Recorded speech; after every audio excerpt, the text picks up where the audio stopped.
You probably don't want to hear this, but that job that you have is a blessing, not a curse. That position that you've been blessed with is a blessing, not a curse. That school, that scholarship, that team that you're on, it's a blessing, not a curse. Do you remember when you prayed for the opportunities that you have right now? Do you remember that? And now that you've received it, don't redefine that blessing into a curse. All right, so I have kind of a challenging question. How long does it take for you to redefine your blessing into a curse?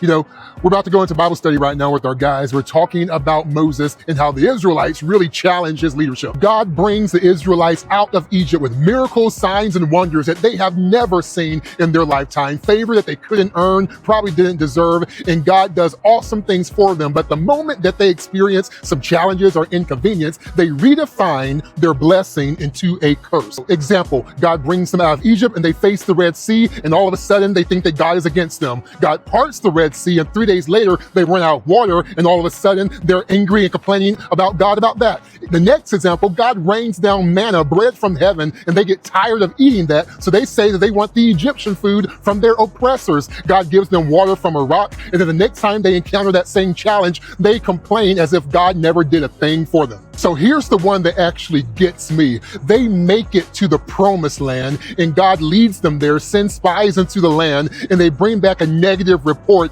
and they say that we need to go back to Egypt because it's better off for us to live in slavery than to live in freedom and to have to work or fight for something that God has actually promised us in the long run. It's crazy to me. Time after time, a blessing became a burden in their eyes. And before I get frustrated or judge them, I have to look at my own life, look at our own lives today, and say that we do the exact same thing. Let me challenge us right here. A blessing doesn't stop becoming a blessing just because we experience some challenges or some inconvenience. Sometimes the very thing that God gives us is still good. You're just experiencing some growing pains that we have to grow to order to steward the thing that God has blessed us with. So here's the challenging question I have to ask myself. Is it possible that you're calling something a curse just because it's uncomfortable? Don't let temporary discomfort cause you to redefine God's blessing on your life. Growth has friction. Freedom has responsibility. Faith requires memory to remember what God has done for you in the past so that you can trust what He's going to do for you in the future. Come on now, somebody. So do not curse God's blessing just because it's demanding growth, just because it's demanding maturity, just because it's demanding some strengthening and stretching in your life. I like what it says in the New Testament, Philippians chapter 2, verse 14. It says, do everything without grumbling or complaining. 30 thoughts in 30 days.